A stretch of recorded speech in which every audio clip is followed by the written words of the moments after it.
Hello viewers, welcome to our YouTube channel.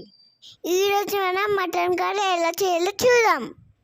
ఒక ఉల్లిపాయ తీసుకొని చిన్న చిన్న ముక్కలుగా కట్ చేసుకొని పెట్టేసుకోండి. ఒక గిన్నె లేదంటే ప్రెషర్ కుక్కర్ తీసుకొని కొద్దిగా ఆయిల్ వేసి దాంట్లోనే కొద్దిగా సాజీరా ఇంకా కట్ చేసుకొని పెట్టేసుకున్న ఉల్లిగడ్డలు ఏవైతే ఉన్నాయో దాంట్లో వేసేసిన తర్వాత అల్లం పేస్ట్ కూడా వేసి ఒక్కసారి కలిపి దానిలోనే చిటికెడు పసుపు వేసి కొంచెం బ్రౌనిష్ కలర్ అయ్యే వరకు వేచించి దానిలోనే కారం ఇంకా ఉప్పు వేసేసి కలిపేసి సిమ్లో పెట్టండి.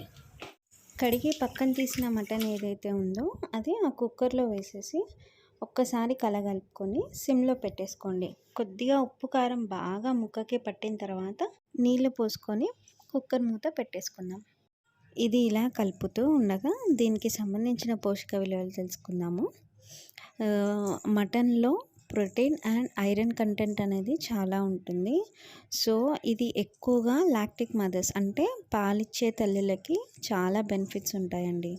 ముక్కకి కొద్దిగా ఉప్పు కారం మంచిగా పట్టిన తర్వాత కొద్దిగా వాటర్ వేసేసుకొని ప్రెషర్ కుక్కర్ మూత పెట్టేసుకోండి. మీరు తెచ్చుకున్న క్వాంటిటీ బట్టి 5 to 8 విజిల్స్ మధ్యలో కావాల్సినన్ని విజిల్స్ పెట్టుకుంటే సరిపోతుంది.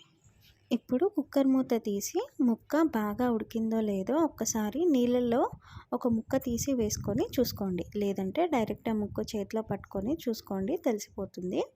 ఉడికిన తర్వాత కొద్దిగా ధనియాల పొడి వేసుకొని లాస్ట్లో కొద్దిగా మసాలా మరియు కొత్తిమీర కూడా వేసేసుకొని కలిపేసుకోండి. ఒకవేళ వాటర్ ఎక్కువగా అనిపిస్తున్నట్టయితే బాగా కొద్దిగా హైలో పెట్టేసుకొని కొద్దిసేపు ఉండనిచ్చి స్టవ్ ఆఫ్ చేసుకోండి. సర్వ్ చేసేసుకోండి. వేడి వేడి మటన్ రెడీ.